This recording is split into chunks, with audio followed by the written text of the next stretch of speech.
Kids for Troops. Okay. They sent them to me. They sent me about 5 of them. Oh. I never ordered them or nothing. They just gifted them to me. Well, that's wonderful. So I just got them like a couple of weeks ago. It looks like a little hologram on there. Yeah, that's the picture of I the can't day. see it. Hold it up a little bit more. Like this? Oh, look at that. Oh. Yeah. Yeah, then in the back, it has his rank and everything. Oh, okay. Hold on. Well, actually, a little bit more over. Up a little more. I don't know. It's not. There. Oh, you're almost there. Okay. Yeah. Okay. You see it? We got just a little of the corner of it. Yeah. Yeah. I'm sorry. I don't know. Well, that's pretty high quality. That's nice. This media stuff, you know that. But that was nice. So today I'm going down to what we call the watchfire. Okay. And it's a memory. They light a huge fire down in our park, and it's a memory of all the veterans. It's called the watchfire, and the fire will be lit for 2 days. Tonight at midnight, and it stays on till midnight on Monday. Wow. So it's a huge ceremony they have here. Where is that? So I'm gonna down at Gold Line, down in the village where Manny grew up. Okay. Yeah. That was where we were? It's really nice. It's a really big event. Is that that's where we visited? Yes. Okay. Down Gold Line, yes. Yeah. That whole little area was so beautiful and quaint and picturesque, and it was such a cool little town, you know. I felt like it was such an all-American town, you know, right on the Hudson River there. It is. It's all it's all American. It's all about baseball and the USA, and there's flags all over. It's really cute. Yeah, and you know it's like a town that was left behind. Yeah, it's like you get a real sense of real community, which is kind of cool. It's rare nowadays. It is. You saw the people. It's home. It really is. It's definitely a lot of love. A lot of love there. Because I'm going to be down at the Watchfire, a lot of my friends, like everybody that follows me, is going to be down there. So it's like, where are you going to be? You're going to go because I'm going to be lighting it this year. Oh, I lit really? it on the year that Manny died. Yeah, it's huge. Go on my page, you'll see how it was constructed. Okay. It's like way up. They use cranes to construct the whole wood pile, and then we light it, and it burns for 2 nights. Wow. Huge memorial, which is nice. That's really nice. That's awesome. But anyway, let's get started. Let me fix my hair. I was running around. All right.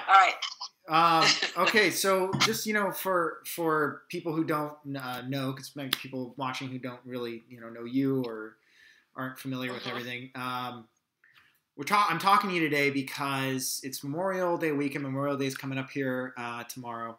And the whole idea of Memorial Day is to remember those who have fallen in the service of our country and who are no longer here with us, to remember them, to keep them in our hearts and minds, and to remember what that means, you know, the cost of war and the cost of freedom and all those things, which are wonderful. But I also think that a big part that gets missed a lot is the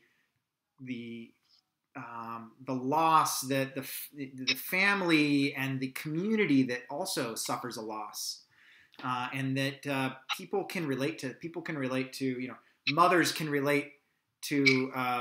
Oh my gosh, you know, that's right. This person wasn't just a soldier. This person was a child and a son and someone who grew up and had this story, and it really brings it into a whole different light.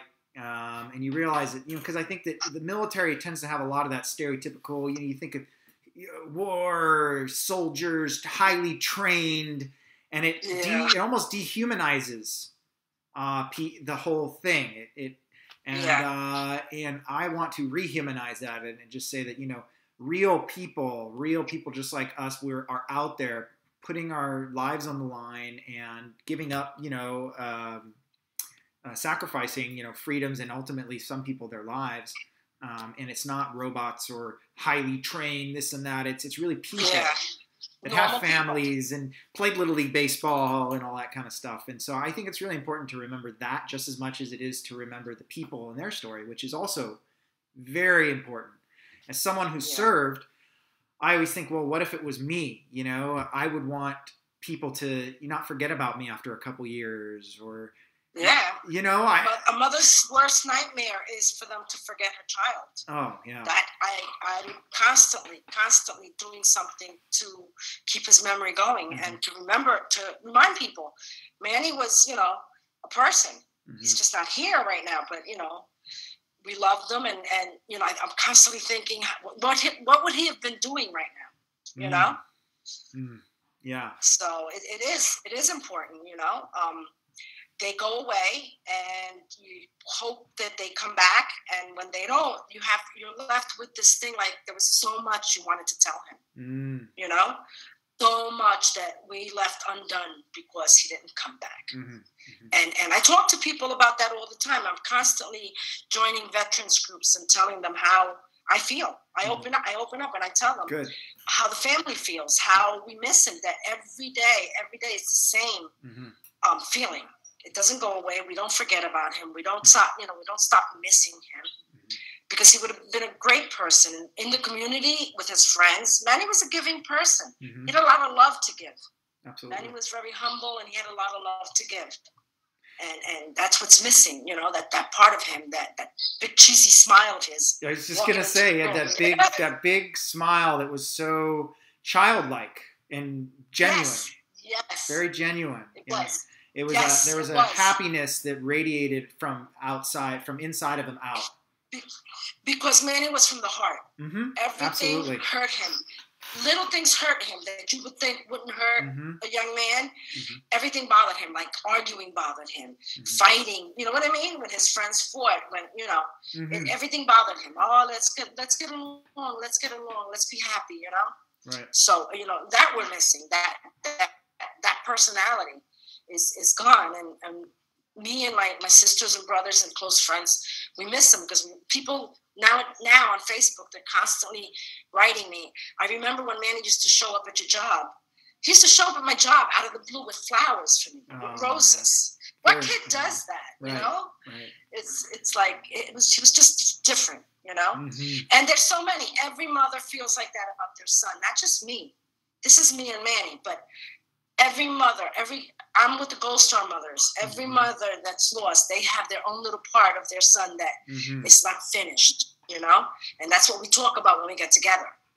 Because we get together, It's good that you guys talk about it and share your experience. And I think that's important that you mentioned that it's not about getting over anything, It's about, you come to terms with it, but having that feeling of I miss this person, it just means that person was an important part of your life, and that you keep them in your memory, and you hold them, and you love them, you love their memory, you love his spirit when he was here, and you just the same way you love his spirit even though he's gone, because it does remain.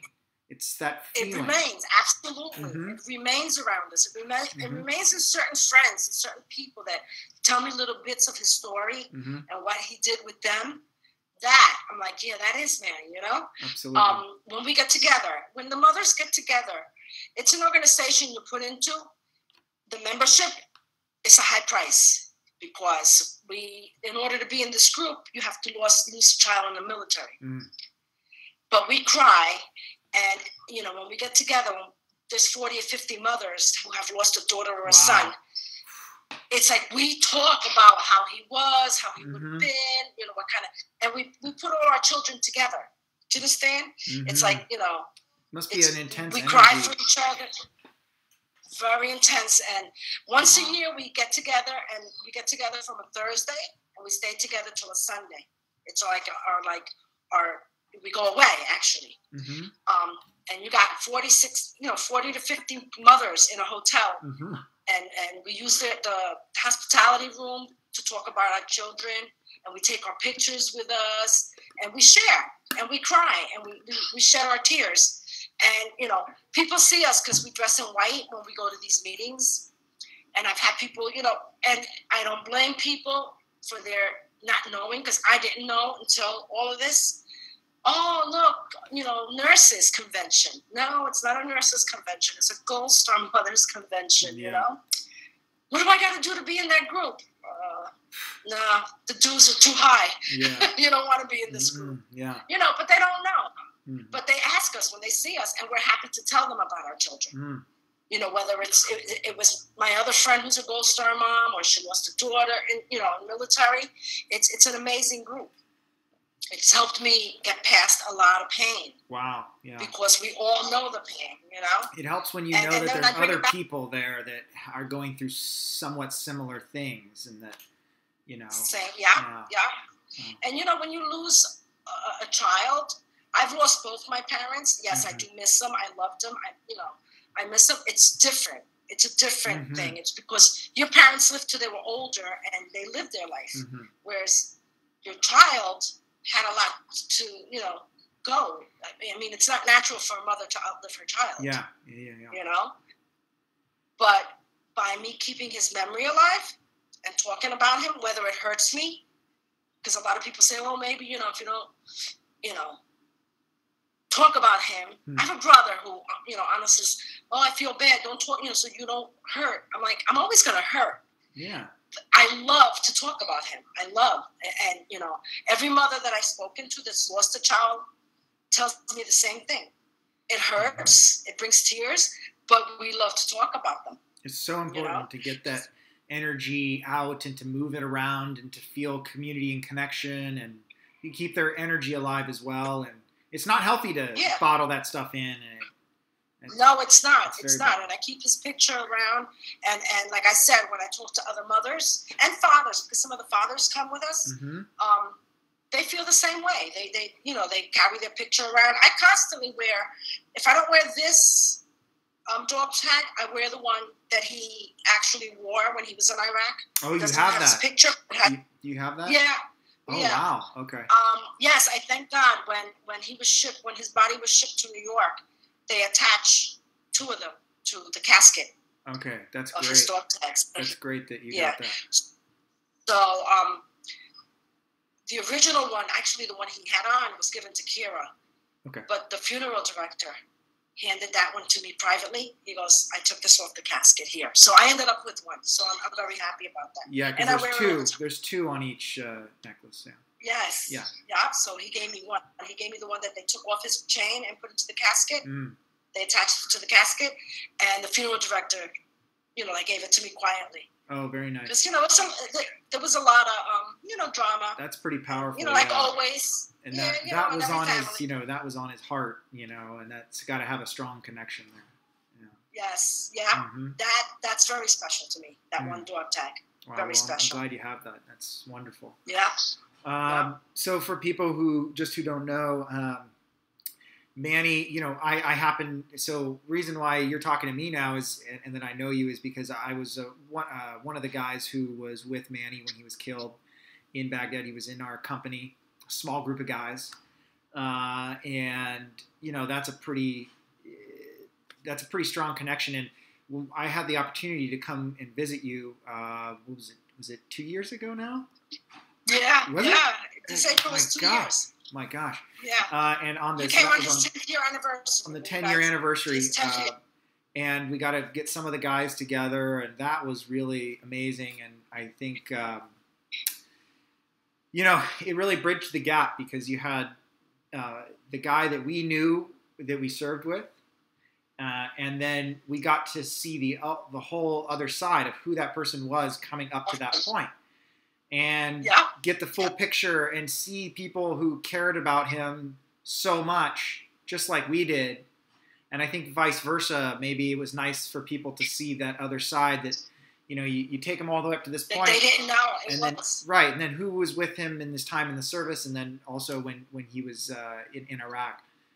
And so I felt like this kind of sense of connectedness and sort of completion of his life between both sides, which was really nice. When my community, because every now and then they have a memorial or something on somebody, and they always bring Manny up. They still talk about when you fellas came to visit on his 10th year anniversary and how quickly you bonded when you guys all left your homes to go to Iraq, you know, and how you bonded and became a family yourselves, you know.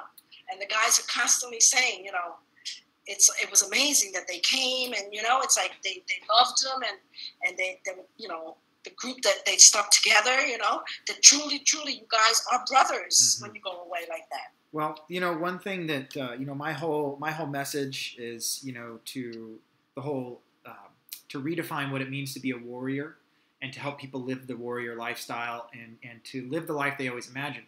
And the whole thing is that, I use the term, greater love hath no man than to lay down his life for another. And, I talk about in the military, when you have your children, your mom and dad, the people you love most in the world, and you're in a situation where you may or may not lose your life. You're in a dangerous situation, and you decide to, even though you're scared and you don't want to lose those things, when you put those things on the line and are willing to sacrifice, and in Manny's case, actually do sacrifice everything that you love most for someone else, that act is almost a new level. It's the highest form of love, to give up everything you love for someone else. And that really builds this bond that you come back home. And even, I know I was talking to someone about this the other day, another veteran, is that, the hard thing is you come back home to your family and friends and everyone you love and were the closest with. And you realize that there are these people that have this, there's a part of your heart that they can't understand. There's that relationship there that's so strong. Yeah. And so we had to be like family, because we were all there with, we were all certainly scared and wanted to come home, and we all had a lot to lose. We had everything to lose. And so we had to trust the guys next to us with everything. And that type of trust and that bond is sacred. It's very important when you're charged with that responsibility. And I think it's also the reason why when you lose someone and you come home without that person, there's a lot of that. It's hard. There's a lot of that guilt, and there's always something in your heart that is missing, that you're thinking about. It's missing. There's a void. Yeah. There's a void. The same thing when I lost Manny. I have a void, and it showed when you fellas came home, when your unit came to visit Manny's gravesite in his hometown. I still talk about it with those veterans that were there. They're like, that's how it is. You become family because you left your family, and that's what you have over there, Yeah, absolutely. And to me, that gave me some peace. It gave me peace to know that Manny was with young men like him that left their family, and they became close. You guys were not separate, you guys became one unit, one group. Right. That gives a parent comfort, that he's so far away in a foreign country, and you guys are so tight. Yeah. Yeah. I can only guess and imagine, when you lose your child, but let alone when you lose your child halfway around the world in some hostile place, it's like you worry that they were, alone and scared and all this kind of stuff, but we had to create a family, and we were together always, very close. We were all there. And it gave me comfort. It gave me some comfort to know that, it's sad he passed away, but he was with somebody that loved him and helped, was with him. He wasn't alone in another country. No way. And I got comfort from that. I got comfort from, like I told you when you came, you gave me a little bit more closure. You know what I mean? You gave me that. And for that, I will always have you in my heart, and the other all the men that came. The whole unit, even the ones that didn't come. I used to talk to Matt a lot, and I'm constantly following him too. I told him one day, I'm not stalking you. I just like to, keep, seeing what you guys are up to and everything, which is very nice. He got that. He got that too. I know everybody, everybody, just like you said, every day it's something that we think about and that we remember every day. It's not, as long as I'm alive, his memory will always be in me and acting through me. And to be honest, I draw a lot of strength from that, because when I'm feeling like, I'm just down and there's too much stuff going on and too much pressure, you know, I think about him and I think about the sacrifice that he made, and I say, you know, I have today, I have this day to live, and I'm not gonna. It'd be disrespectful to him, and to you, and all the people that suffered that loss and that still suffer, for me to sit around feeling sorry for myself or to not give the most effort, you know, even if it's hard, because you know what, I'm alive, I'm here, and I'm here because of him and people like him who sacrificed, and so it's been one of my greatest sources of strength. And you know, I have to say, and I think about it a lot, that I know that the guys that were with you in that unit, that knew Manny, will always keep his memory alive. Mm-hmm. Even after I'm gone, because you guys are younger, Manny will continue through you, through everybody else that knew him, they got to know him, you know? That also gives me comfort, you know? That, you know, the type of person he was, he touched everybody, and being so far away, you know, you take a 20-year-old, a 19-year-old, you put a gun in his hand, you take him to another country, that's going to be hard for all of you, you know? Yeah, in fact, when he died, I was 19, but my birthday was on the 17th, and I turned 20 the day that we had the ceremony where we saluted the rifle in Kevlar, and that was my 20th birthday. You know, it's one heck of a way to. And I'm gonna send you that video. I don't have a thing. I want to make a copy. I'm afraid it's gonna get damaged. I want to make a copy, but I found it. It's the entire service in Baghdad on April 17th. So it has all the guys from headquarters company talking. It has the guys from Delta Company. It has the Lieutenant Colonel Funk, Captain Gibson, everyone. It has his 21 gun salute, and it has video of everyone walking up to his rifle and Kevlar and giving him their last salute and everything. If you could possibly get me that, I would love that. Yeah, no, I'm going to send it to you. I might just send it to you anyways. I was going to try to make a copy, but I can't figure out how to make a copy because nobody has DVD players anymore. It's just on a disc, and I don't know if it's even a DVD or if it's like you have to load it into a computer and it's a computer file. I don't even remember. Yeah. I know a few of the other guys probably have them, but I don't know how many copies there are out there. And I found it, and I'm like, oh, you know. So I have that, and then I was able to find that video where probably only a week or two later after the incident, I was driving down that same road. Remember, I sent you the clip. And I wanted to make sure that I pointed out and filmed exactly the location and all of that, just because I knew that I wanted to have that, you know. And we drove by that every day. That was something we drove past every single day for the next 8 months that we were there, you know. I know.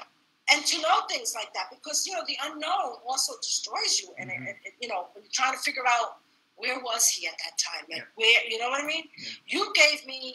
You didn't even know what you did because seeing that clip and you're saying, you know, it's that's where he was. Yep. That's where he was standing. That's where he drove every day. Right. You know? Yeah. So it's every little piece that you give me gives me a little bit more strength to move on, you know, and not have that.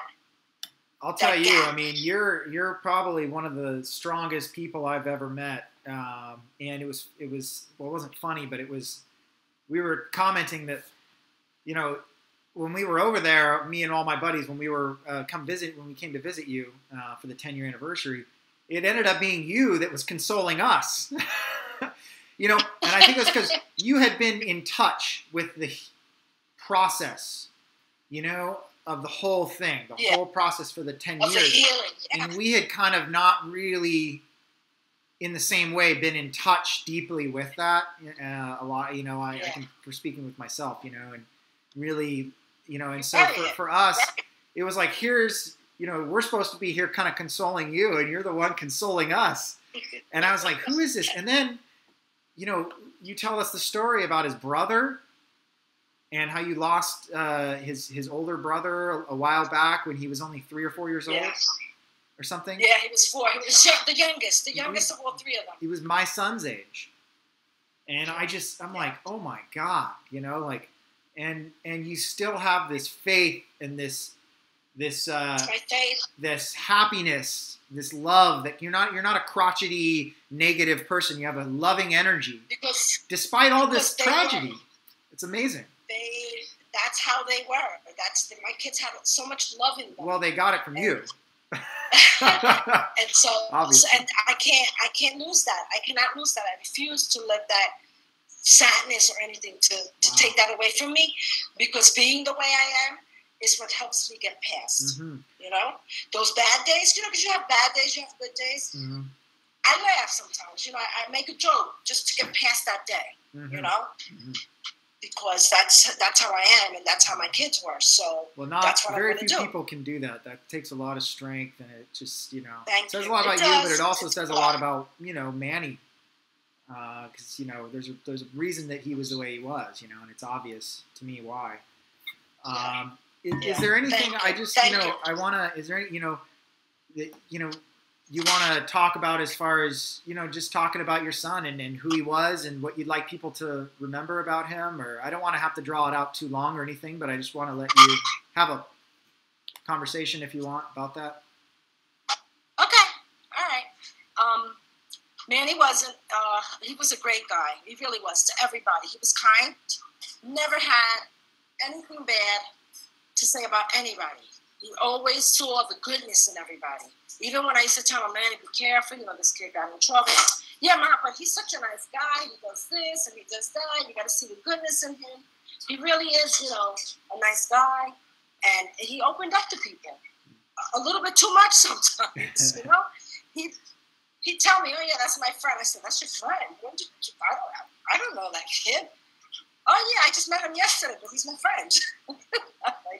That's the type of kid he was, And then when he grew up to be a young man, same way.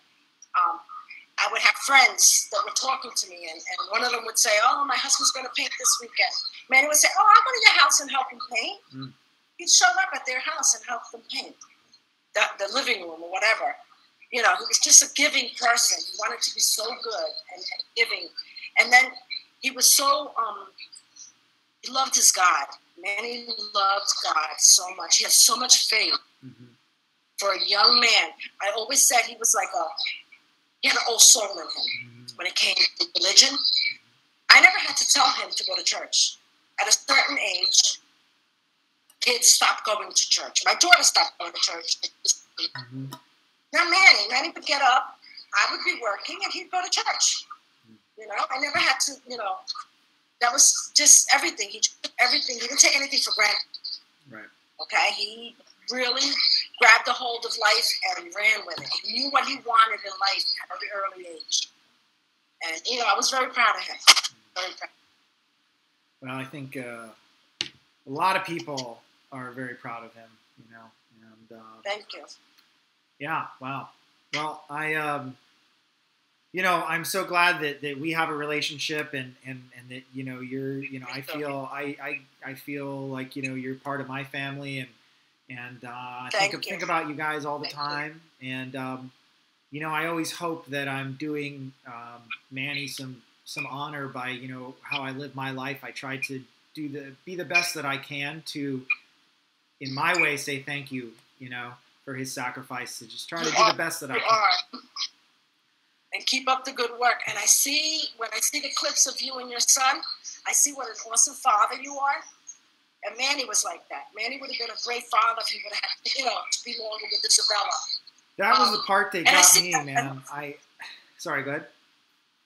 I love watching the pictures that you post of you and your son, or when you do the clips with him, talking to him, or you write what he does on that day, that's just great. That is just great. He must be an awesome father. He's a gift. I learn from him, and I get strength from my son. It's supposed to be the other way around. Like he's my hero. He's amazing, and I'm really thankful. I think about that too. I think about the first time. So on that day, we were out for another 8 or 9 hours after he was killed, doing the whole thing. But we finally came in. We came in, got undressed, got our gear off and all that, and everyone kind of met in the hallway, and nobody said anything. Everyone was kind of, just kind of very just business. Yeah. And one of the first things Captain Gibson said, and I could be wrong, but I'm pretty sure he said, I just got off the phone with Manny's wife or something like that. Or said something about his wife and his kid, and that was when myself and a number of other people I started crying, because I realized, oh my God, his family and his daughter, this little baby that was 2 weeks old when he left, is going to be missing him as a father. Yeah. And she didn't sign up for all this. She didn't volunteer for that. Yeah. He was a soldier. He volunteered. But this girl, and he's such a good guy. And would be a great father, that I just felt like, oh my God, this girl's not going to have this wonderful person as her father. And that I felt so sad for that. It was the first time I felt the pain of losing him, was when I thought about her. Yeah. And I'll never forget that. You're absolutely right. And she was so young. Well, I do hope that she was 20. So yeah, I do hope that someday that his daughter gets to know all of us, and and all that kind of stuff. Me too. Yeah, I have faith. Every day she looks more and more like him. You posted that picture, and it was eerie. It was like, wow. Yeah. Unbelievable. Yeah, it's the first time Kira let me post a picture. My God. Because I asked her first, she goes, sure. I mean, it put goosebumps on everyone who saw that picture. Everyone was just like, wow. And I think it brought up a lot of emotion, because it was like him. It was incredible. In a girl version, I know. Yeah. I know. Him in a girl version. Who would have known he'd make such a beautiful girl, But, all right. I can't take shots at him when he's not here to defend himself. So. No, well, this. Hopefully, I'll get this out on Memorial Day, and hopefully that people watch this just know who Manny is a little bit better, and get to know that he has a mother and a community and family that suffered loss. Thank you. Thank you so much. Thank you. All right. Thank you so much, David. I love you. I love you Stay too. safe. Okay, and keep giving me the tips on your page. I'll link up with you about the diet and fitness stuff. Okay. Okay, great. All right. I love you a lot. Thank you. Okay. I love